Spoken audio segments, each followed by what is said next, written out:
if I ask, not I actually in a problem, if they ask, what will be the relation between true dip and apparent dip? Okay. Then the relation between them here, generally dip angle we measure at a particular place is equals to, according to the formula, vertical component by horizontal component in that wrong position. Okay. In that wrong position means already you told that with the dip angle, if you resolve B into two components, one you will get in the direction of north south, that is horizontal component BH, and this will be the vertical component. That BH what you are getting, if you turn the plane, that BH component I have to take. Okay, I don't know whether you are understanding or not. This is BH in north south direction. If I turn the dip circle like this, plane of dip circle, then in this direction, not in the original north south direction, in this direction, I require the BH value. So BH means generally we measure in north south direction. Okay. So at some angle means the component of BH I require here, like this. Whereas the angle between marker and the line is, suppose turned through an angle theta. Okay.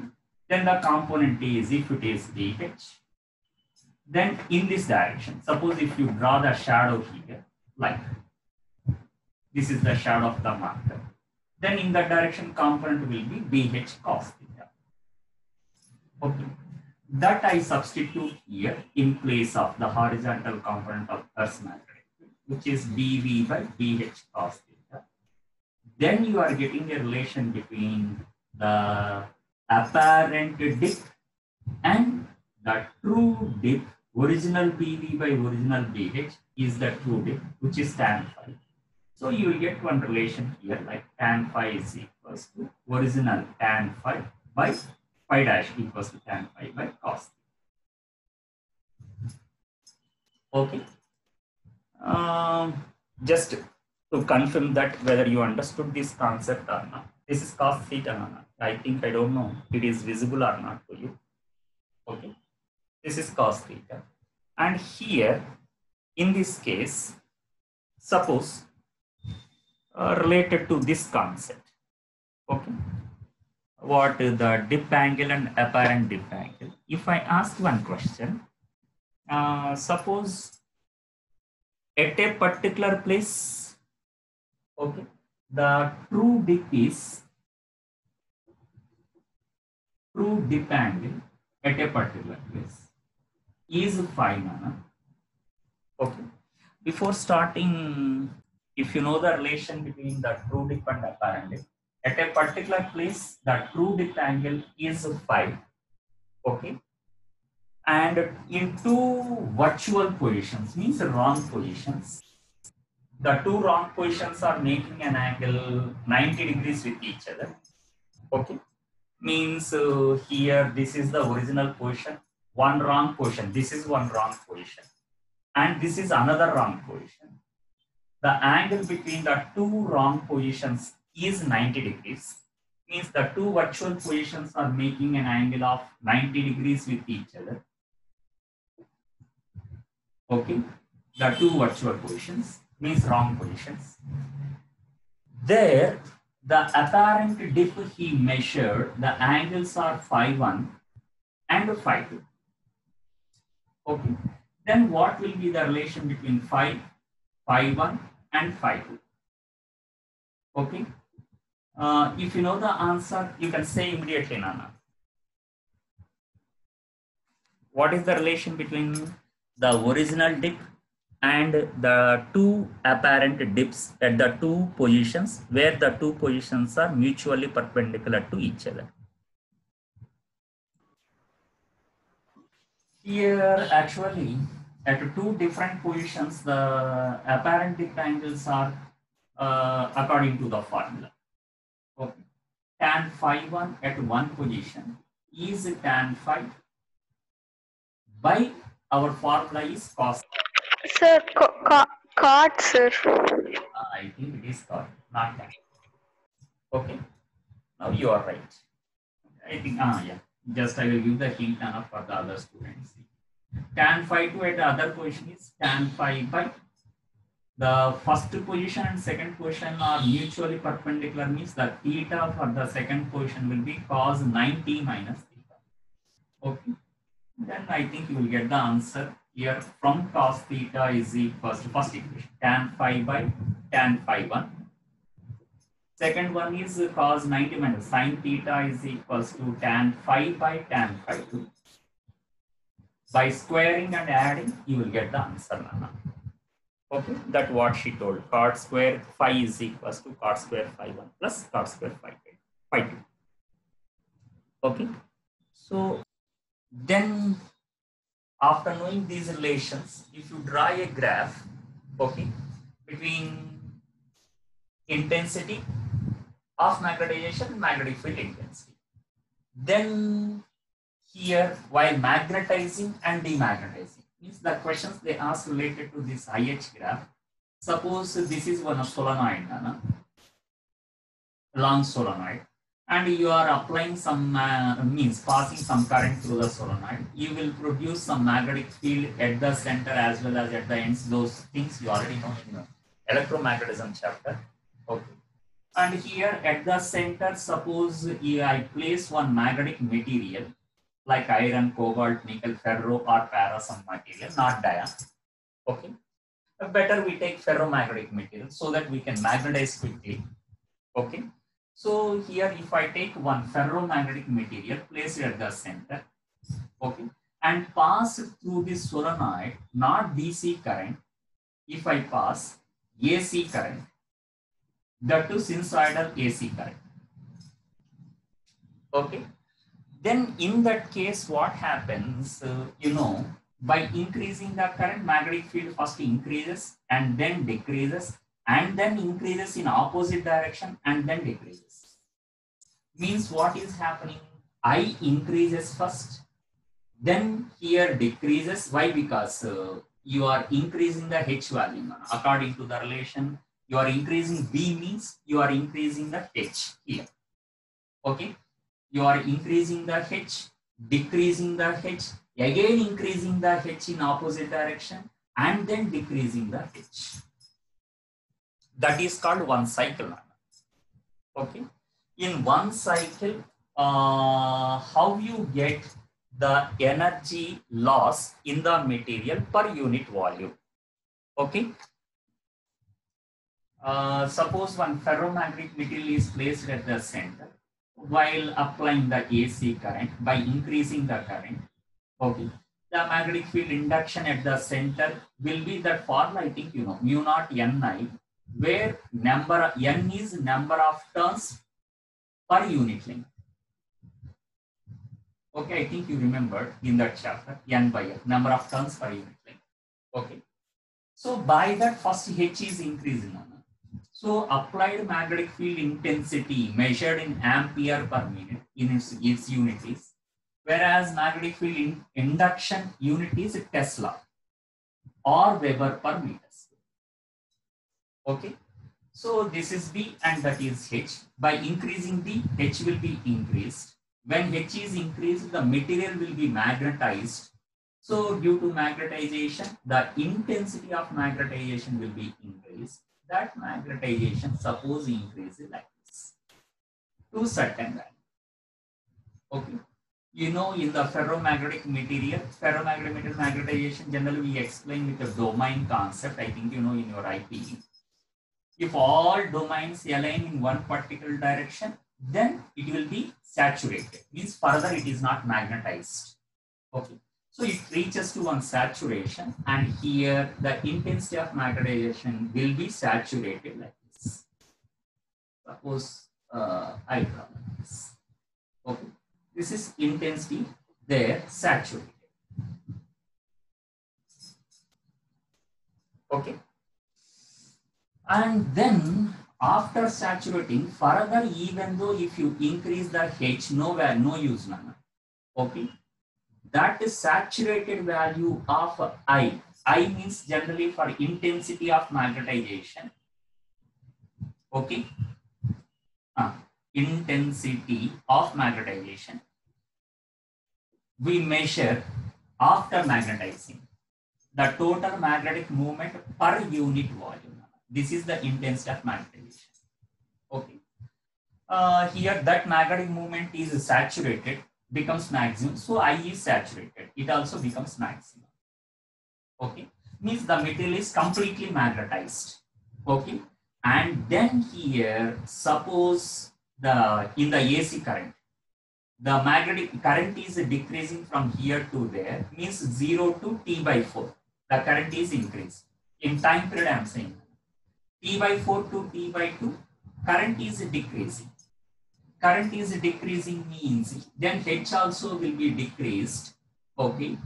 Then here the I also decreases, but it won't become 0 now. Okay. That's why they are called as magnetic materials. Either para or ferro if you take, not dia. Dia won't accept taking a magnetism. Okay.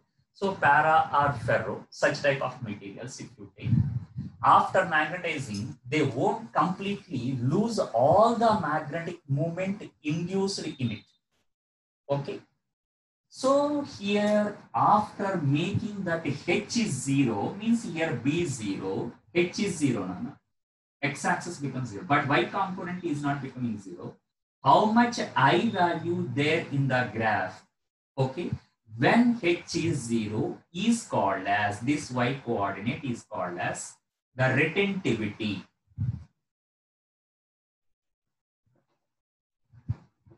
Okay, is called as retentivity. Retentivity means, in problems, keep in mind, it is the value of I when H is 0. Okay, means how much value of intensity of magnetization is retained by the material. Okay, and then how much it retained to make it 0. Again, you are increasing the current in opposite direction, means you are increasing the H in opposite direction. So by increasing the H in opposite direction means you are trying to demagnetize the material. Now it is magnetized. Okay. Now you are trying to demagnetize. How much H is required here? Okay. How much H is required here? In opposite direction. To make I0, here I0. Okay. How much X coordinate, H value in opposite direction you apply is called as coercivity. Okay. So these two words are actually very important for us. Okay. Why? Because sometimes they are very silly questions, Nana. Okay. While magnetizing and demagnetizing one ferromagnetic material, okay, one student observed that the retentivity is equals to, say, some 10 ampere per meter, and here coercivity is observed as some 4 ampere per meter. Okay, find the susceptibility they asked. Okay, then don't leave this question, Nana. Retentivity given means, who is retentivity here? Retentivity is nothing but I. So I is given to you.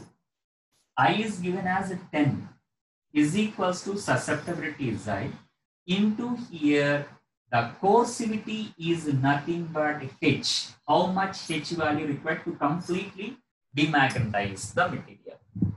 Okay. So here coercivity is nothing but H. That coercivity is given as 4. So H value is given as 4. So directly you can say Xi is equals to 2.5. And it has no units, Nana. Susceptibility has no units.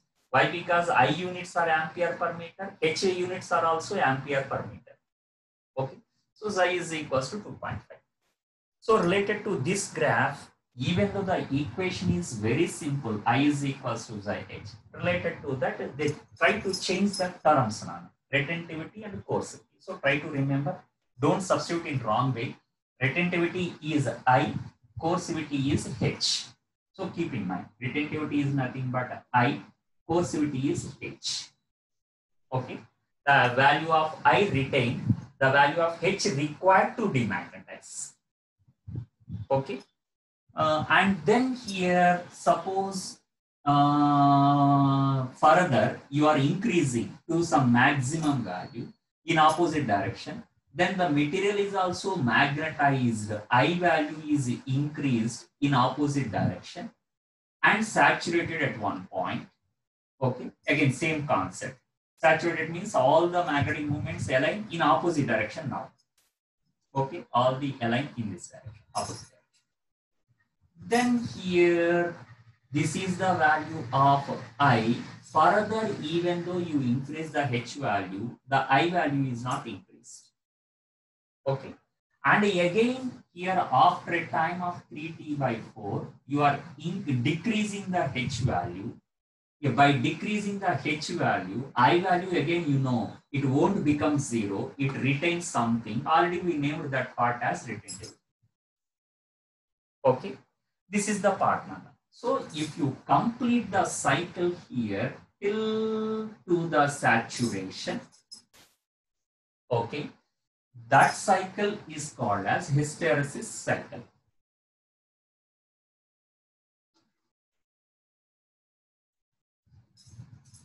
Okay, this hysteresis cycle is also important for us, Nana. Okay, so from this hysteresis cycle, what the concepts we learned? One is retentivity, other is coercivity, third one is we are magnetizing and demagnetizing the material here. Okay, and then in this cycle, suppose if they ask what will be the area enclosed by the graph in one cycle. Okay, area enclosed by the graph in one cycle, area. Generally, we use what, Nana? Y-axis into x-axis, I into h. Generally, I into h gives which physical quantity? Actually, there is no physical quantity here related to I into h. I by h will give susceptibility. That's why in this graph, if you take I and h, okay, then the slope at a point, you can say slope at a point. Slope means y-axis by x-axis. Slope is equals to I by h. That you can say what susceptibility Z. Okay. Then where they ask the areas are, instead of drawing the graph between I and H, if I draw a graph between B and H, okay, it is the induced magnetic field intensity. And already I told B induced is equals to mu naught into I. Okay, so here that B I am taking on y-axis, and as usual the applied H on the x-axis. And again, if I draw the graph from saturation, one cycle, you will get the graph like this. This is one cycle. Okay. For this B and H, not I and H, you can say what is the area enclosed by the graph. Okay. Area enclosed by the graph means actually I require B into H is equals to how much? Means the area is directly proportional to the product of two, B and H. Okay. So y-axis into x-axis. So I think if you remember one point, the energy density, magnetic energy density means magnetic energy per unit volume, that is equals to half V square by mu naught. I think you remember this one. Okay. Electric energy density is a half epsilon naught into E square. Magnetic energy density is a half V square by mu naught. Okay. From this you can say Nana. So this is equals to nothing but half B into B by mu naught. B by mu naught is nothing but H. So B into H gives what? Energy density. That's why here the area of BH graph gives what? The energy density. What he says. Not energy, Nana. Energy, magnetic energy per unit volume. Okay. Means this hysteresis cycle mainly gives what? While magnetizing and demagnetizing, you are doing some work on it, Nana. You are magnetizing and demagnetizing and magnetizing in opposite direction. Means you are trying to change the alignment of atomic magnets or domains. While changing, they are doing some work. That work done inside the material is obviously converted into heat, Nana. That's why when you come to the numericals, generally this area, what we say magnetic energy per unit volume, we link with the energy as H, Nana, heat. Means suppose if you represent with the letter Q, this is related to heat. Okay, means what I am saying here, this is actually energy loss per one cycle. One time demagnetizing and completely magnetizing. Okay, demagnetizing and magnetizing for one cycle. What is the loss of energy?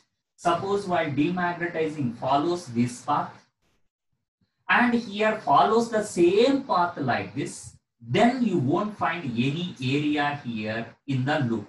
Means you are finding out, suppose only one line, whatever the line, demagnetizing and magnetizing in opposite direction. Again, demagnetizing and magnetizing in opposite direction follows the same path. There will be no area for this line. No area means obviously there is no loss of energy, we can say. But it is not following the same path. It is following some other path like this. That's why enclosing some area, that area gives loss of energy. Okay, here that's loss of energy actually per unit volume in one side. Okay, so really is this concept useful for us, if you ask? Okay, already one I told. Okay, instead of giving I and H, if they give retentivity and coercivity, how to solve that problem? Okay, one model. That one already given in exam, Nana, in your mains exam previously. This is the retentivity of the material and this is the coercivity of the material, like. Okay, and number two, they may ask related to this cycle, the energy loss. And number three, try to identify the shape of the graph for the permanent magnets and electromagnets. Okay, permanent magnets means here you have to understand one concept there. After magnetizing, okay, coming to some saturation, while dropping the value of H, it should not come like this and retaining very small value of I, and it should come like this retaining large value of I, okay, instead of like this. Having the large value of I, this value, is it retentivity or coercivity, Nana? Retentivity, sir. Large retentivity, then here such type of material is called as permanent magnet. Okay, and here means once the iron bar is magnetized, okay, by placing in a magnetic field, okay, even though you take it out from the magnetic field, it behaves as a magnet. Means after taking out of the magnetic field, lot of magnetic field intensity, lot of value of I retained by the material. Okay, I value is more, so retentivity should be more. And number two, suppose if you after magnetizing, if you apply the magnetic field in opposite direction, okay, it should not demagnetize very easily like this for small value of H, okay, and it is demagnetized by applying large value of H here, means not easily losing the magnetic property what it retained. Okay, not losing very easily. Means here the H required to demagnetize is also more, then it is called as permanent magnet. Okay, permanent magnet means simple. The retentivity should be more the coercivity should also be more. Okay, that's why if you draw a graph, you will get a graph like this now. For one side, you will get a graph like this. See here, the coercivity is more, the retentivity is more. Okay, then you can say it is for permanent magnets are. Okay, in exam, out of 4 options, we try to choose this type of option related to IH or BH, any graph. Okay, means simple. While seeing that, don't look at the area, Nana. Just look at the values of here, the retentivity and coercivity. Okay, and obviously, if the retentivity and coercivity is more, energy loss also will be more. That's why the area, which is the loss of energy per unit of volume, is also more generally for permanent magnets. Okay, and here suppose in a graph, if you get the graph like this, okay, after magnetizing, suppose you get the graph like this, means look at the retentivity is less, and here it is not going like this, Nana. Okay, the coercivity is also less, means finally you are getting the graph like this. Okay, and here like this type of graph. Okay, there you observe the retentivity is less, coercivity is also less. Then these are all called as the electromagnets, temporary magnets. Okay, so here if you take one type of material, this type of actually they use soft iron here. There for permanent magnetism we use the iron bar. Okay, that is pure iron. This is soft iron. Okay, if you take the soft iron material and place in the solenoid at the center and pass the AC current through the solenoid, then obviously it is completely magnetized, demagnetized, magnetized, demagnetized in cycles now. And here easily demagnetized and easily magnetized, retentivity is less, coercivity is less, so that energy loss is also less. So here whatever the energy loss is converted into heat, that heat energy absorbed by the material is also less. So here it is not melted easily. Okay, why? Because their energy loss is also less. That's why here somewhere while magnetizing and to magnetize and demagnetize, like the course of coils, Nana. Okay, like in MCG we place one coil, suspend a coil in between the concave poles. Okay, so any coil we have to wind on a core. Okay, that core, okay, you can select with the soft iron, so that the energy loss in the material will be very less, so that the core will not be heated quickly. Okay, so where we use here as the core of electromagnets, which one? The soft iron. Okay, and here also, here the energy per unit volume is also less. Okay, there the iron bars here used, okay, means that iron piece is placed in the magnetic field of solenoid. Okay, then their energy loss is also more now.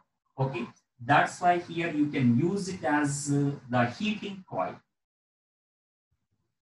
Okay, to generate more temperature in furnaces, there they use these type of bars.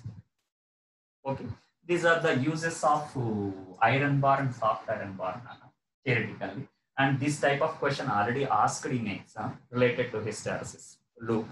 Okay, and then energy loss also previously asked one question.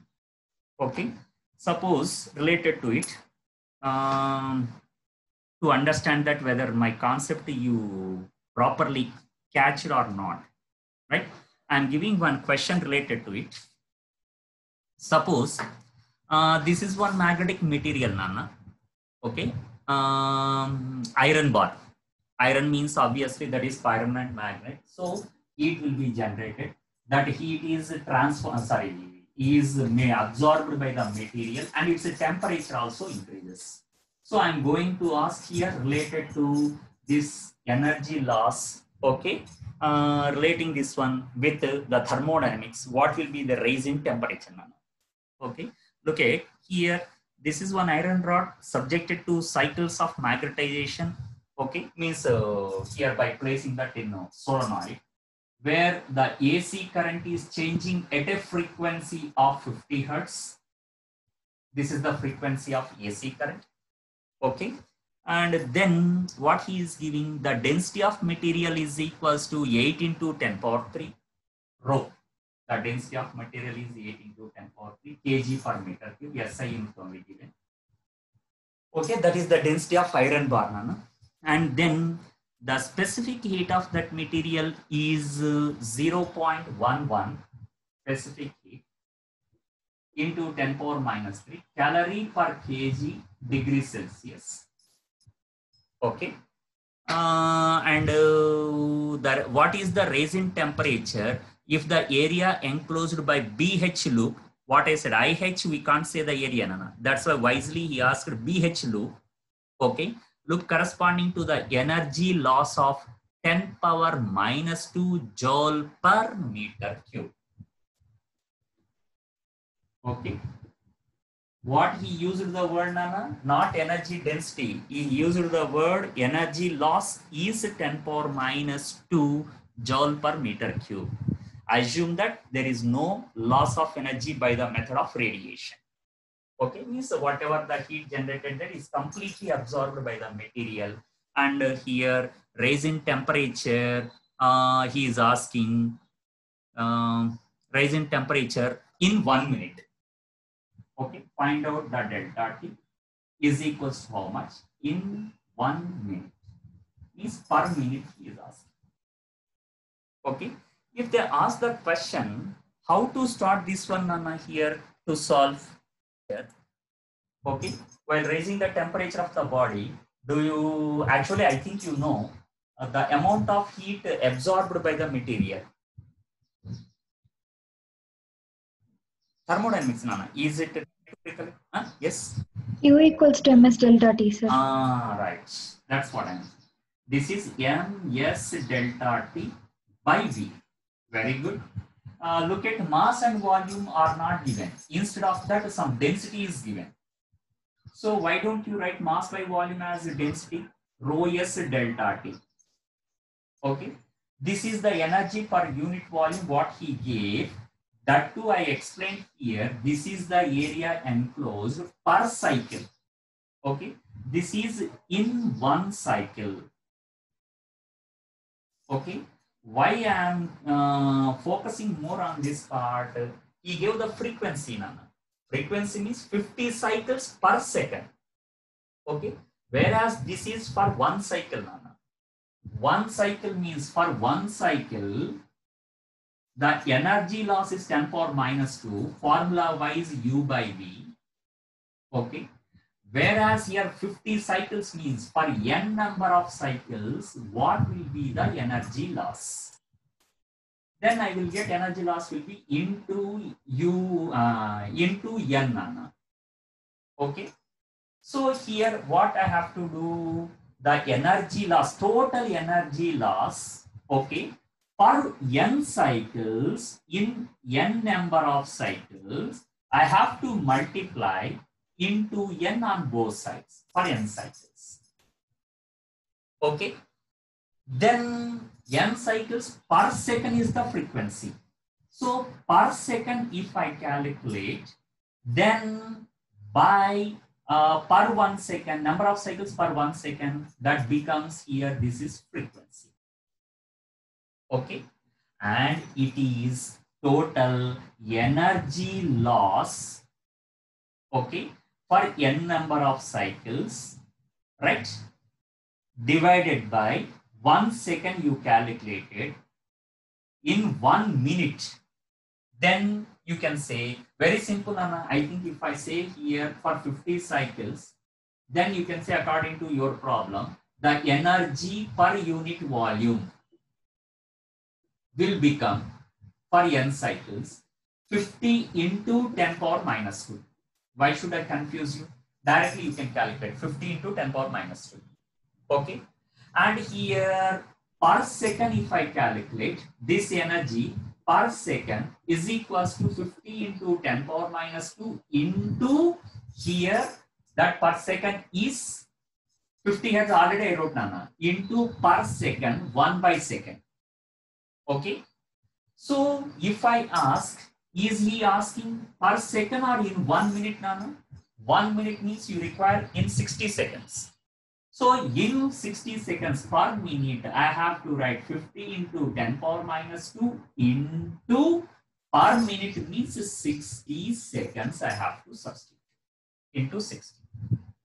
So all together you got here the energy per unit volume, which one what you wrote rho s into delta t.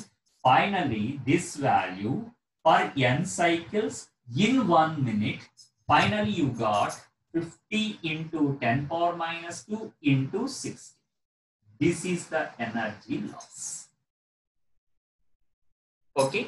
So here, formula wise, if you want to write what I am saying, rho s delta t is equals to energy per unit volume into frequency into time. Is your formula if they give some number of cycles per second and that time like 1 minute, not 1 second, then we have to use this formula. I think now by substituting all the values, you will get the answer. Why? Because rho is given, but keep in mind that it is given in calories. How to convert, I think you know. Multiply with how much value, Nana? Calorie into joules?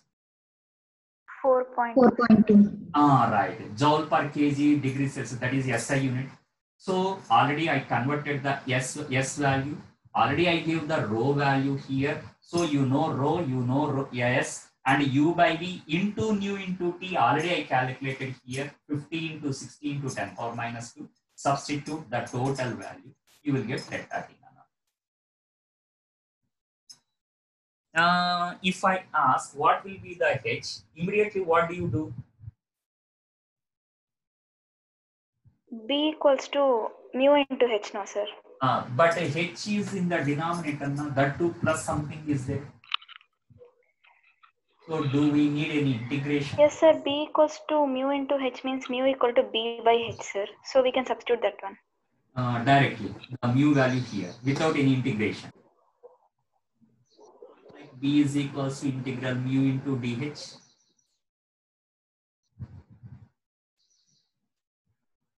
Is it not? Yes, sir. Which one is correct? Second one or first one?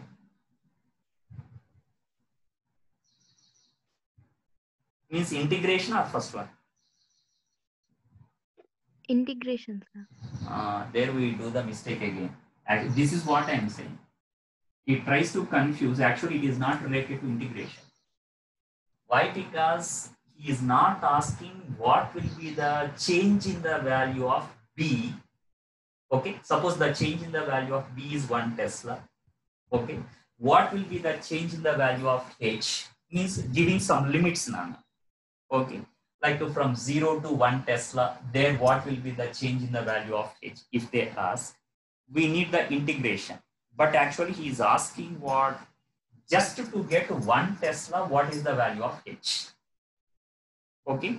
So here he is asking instantaneous B, not the B in particular limits. Instantaneous value anywhere, no need to use any differentiation or integration. You know that in your maths also. Instantaneous values, straight away we can substitute here and you can find out the value of H. Okay. See here, the question is very simple. After placing the magnet perpendicular to it, you are saying the net magnetic moment here, M2 per vibration is root 2m. Okay. First time with only one magnet, time period of oscillation in Earth's magnetic field, he gave 2 seconds. After placing here only, we need to find out what will be the time period. So first time the moment of inertia of single magnet I am taking it as I nana. Then I2 will be the, after placing this one perpendicular to each other. I by 12, sir. I by 12. I by 12. What is this concept, Ratali?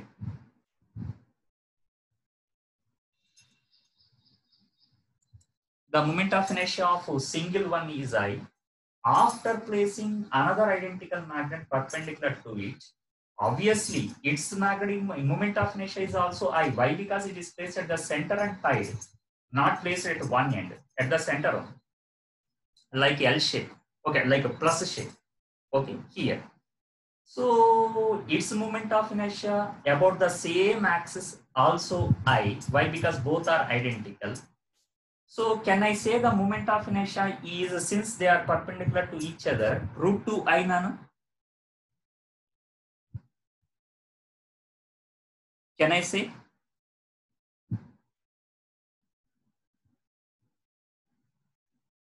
Are respond ra? Yes or no?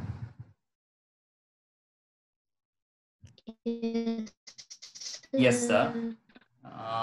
Actually, already I told in rotating motion chapter, Nana, moment of inertia is a scalar. That's why don't apply the vector principles, Nana.